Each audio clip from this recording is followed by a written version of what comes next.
সাথেই থাকবো ইনশাল্লাহ।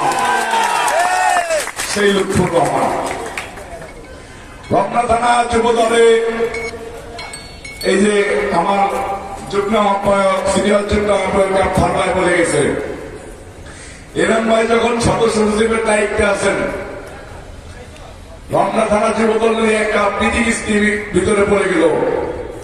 রমনা থানা যুব দলে রমনা থানা যুব দলে একজন ফার্মা ছিল। মাইকে বলতেছি, মনে কষ্ট লাগে তাই বলতে হচ্ছে। এই থানার একজন ওসি ছিল, গালি দিলে তাকে কম হয়ে যাবে, যদি সর্বনিম্ন গালি দিও তাকে যদি সর্বনিম্ন পর্যায়ের গালি দিই তাও তাকে বাস্টার্ড বলে আখ্যায়িত করতে হয়। সেই বাস্টার্ডের নাম মশিউর। এই বাস্টার্ড মশিউর এই রমনা থানা বিএনপির ভিতরে কাউকে উপলব্ধি না করতে পেরে বিভিন্ন সংগঠনের ভিতরে সোর্স নিয়োগ দেওয়ার চেষ্টা করে, লোক লালসা দেখিয়ে যুবদলকে কলঙ্কিত করার জন্য যুবদলের কিছু বিপদগামী মানুষকে তার পক্ষে নিয়ে গেল। এই বাবু, লুৎফর, সাইফুল, আলামিনদেরকে দিয়ে এদেরকে অগণিত বার গ্রেপ্তার করা হয়েছে কিনা আমাকে বলেন।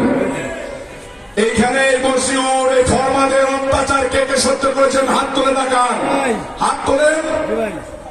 দেখেন, যদি 1000 লোক হয় তার 400 লোক আমাদের মাঝে ঘুরে বেড়ায়। এইসব বাস্টার্ড মশিউররা এখন, আমি যখন কর্মী সভায় ঢুকি তখন শুনতে পাই কিছু ছাত্রলীগের লোকজন 5 তারিখের পরে রমনা থানা যুব দল অনুপ্রবেশ করার জন্য চেষ্টা করতেছে। ভাই, বাঘে ধরলে 1 ঘা, নয়ন ধরলে 70 ঘা। যেদিন ধরবো সেদিন কিন্তু জীবিত ফেরাই দেবো না, একটা মিনিট পরে মেরে ফেলবো। এই স্বৈরাচারের দোষকরা, এই মশিউর আমাকে রমনা থানায় এই মগবাজার মোড় থেকে ধরে নিয়ে হোটেল বৈকালিতে উঠা নির্মম ভাবে গুলি করে মৃতদেহে ফেলে রেখে তারপরে আবার কনস্টেবল দিয়ে ঢাকা মেডিকেলে পাঠিয়ে দিয়েছিল।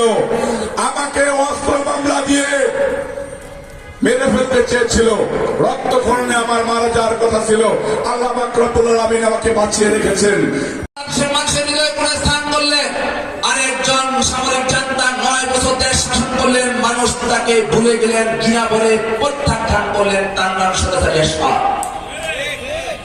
বেগম খালেদা সংসদীয় গণতন্ত্র উপহার দিয়ে বাংলাদেশের প্রথম নারী প্রধানমন্ত্রী হলেন এবং তলাবিহীন বিরোধীকে বাংলাদেশকে ইমার্জিং টাইটারের প্রার্থনা করলেন। তখনই আবার যারা বাংলাদেশকে দাসত্বের শৃঙ্খলে আবদ্ধ করতে চায় তারা ষড়যন্ত্র শুরু করলেন। 11 সৃষ্টি করে বেগম খালেদা জিয়াকে রাষ্ট্রপ্রধানকে বিতাড়িত করলেন। ষড়যন্ত্র শুরু হল। সেই ষড়যন্ত্রের মধ্য দিয়ে বেগম খালেদা জিয়াকে কারাবরণ করতে হলো, তারেক রহমানকে কারাবরণ করতে হলো, সমগ্র বাংলাদেশকে কারাবরণ করতে হলো। ষড়যন্ত্রের মধ্যে তারা ক্ষমতায় এসে 17 বছরের দেশের মানুষের উপর নির্যাতন, অত্যাচার, জুলুমের সর্বোচ্চটা চালিয়ে গেল। দিনের পরে মানুষ হারিয়ে যেতে শুরু করলো। ঘর থেকে মা বাবার সামনে থেকে সন্তানকে কুড়িয়ে নেওয়া হলো, আর ফিরে আসলো না। মায়ের পেটে শিশু গুলিবিদ্ধ হয়ে ভূমিষ্ঠ হওয়ার আগে মারা গেল। আমাদের অত্র এলাকার আরেকজন কমিশনার জনপ্রিয় সৌদি আরব হারিয়ে গেল, আজও কোথায় আছে আমরা জানি না। আমাদের প্রিয় নেতা ইলিয়াস আলী হারিয়ে গেল। এমনিভাবে শত শত সহযোদ্ধাকে গুম করা হলো, হত্যা করা হলো, খুন করা হলো। কিন্তু এদেশের মানুষ বসে থাকেনি, প্রতিবাদ মুখর ছিল শত নির্যাতনের মুখেও। বেগম খালেদা জিয়াকে একটা মিথ্যা মামলা দিয়ে জেলে ঢুকানো হলো। তার আগে অনেকবার ওনার সাথে আলাপ আলোচনা করলো, কিন্তু উনি আপোষ করেন। উনি কারাবরণ করেছেন, দীর্ঘ 6 বছর জেল খেটেছেন। বিএনপির ভারপ্রাপ্ত চেয়ারম্যান নির্বাচিত হলেন তারেক রহমান। তারা ভেবেছিল বেগম খালেদা জিয়াকে বন্দী করলে বিএনপিকে ভেঙে টুকরো টুকরো করবেন না। যার শরীরে শহীদ প্রেসিডেন্ট জিয়াউর রক্ত এবং বেগম খালেদা জিয়ার রক্ত প্রবাহিত, তিনি বেগম খালেদা জিয়াউর রহমানের জ্যেষ্ঠ সন্তান তারেক রহমান। তিনি বিএনপির হাল ধরলেন, মানে সারা বাংলাদেশের হাল ধরলেন। তিনি বিএনপিকে ঐক্যবদ্ধ করলেন, সারা বাংলাদেশের তিনি শত্রুকে ঐক্যবদ্ধ করলেন। দুঃশাসন মাফিয়া সরকারকে ঐক্যবদ্ধ করে লড়াই শুরু করলেন।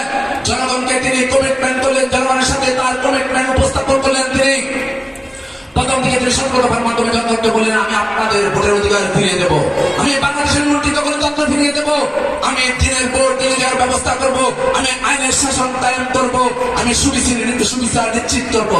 আর জনগণ তারেক রহমানের প্রতি আস্থা রেখেছে এবং বিশ্বাস করে তারেক রহমানের নেতৃত্বে ঐক্যবদ্ধ থেকে জুলাইয়ের আন্দোলন, পরবর্তীতে 24-এর 5ই আগস্টের ছাত্র জনতার মহা অভ্যুত্থানের নেতৃত্ব দিয়েছিলেন তারেক রহমান। সেই অভ্যুত্থানের মহানায়ক তারেক রহমান। এই কারণে তারেক রহমানকে ভালোবাসি এবং খালেদাকে ভালোবাসি। আজকে কথাটা এই জন্যই বলতেছি, আজকে তারা এই দেশের আর কেউ হাত ধরতে পারবে না। ম্যাডাম আপনি আসুন, তিনি গৃহবধূ থেকে রাজপথে নেমে আসলেন, সন্তানদেরকে স্কুলের বারান্দা রেখে আসলেন, লড়াই করলেন, 9 বছর লড়াই করে বাংলাদেশের স্বৈরাচারের পতন করে স্বৈরাচারের ধ্বংসস্তূপের উপর সংসদীয় গণতন্ত্র সৃষ্টি করে